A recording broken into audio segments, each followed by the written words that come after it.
Сәлем достар, сіздермен Молахметов Жансая. Қазір жұмсақ миксерсіз дайындалатын 20 минутта дайын болатын кексті жасап көрсетемін. Бізге керекті заттары сұйық май, секер, 2 жұмыртқа, 1 қасық разрыхлитель қосамыз. Міне осылай жұмыртқамды шағып дайындап аламын. Қазір оның үстіне секерімді қосамын. Екеуін жақсылап араластырамыз. Міне осылай араластырдым секер мен жұмыртқамды. Енді қазір үстіне сұйық майды құятын боламын. Осылай сұйық майды құясыздар.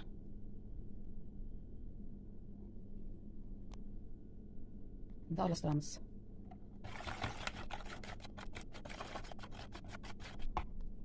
Осылай ұнымды да салатын боламын. Осылай формаларды қойып аламын. Қазір ішіне құятын боламын. Осылай құямыз. Осылай формасына құйып аламыз. Не достар, осылай кекс шықты менде. Жұмсақ, нәп-нәзік. Сіздерге ұнайды деген ойдамын. Сіздерге де жасап көруге кеңес беремін. Осылай шықты, күшті.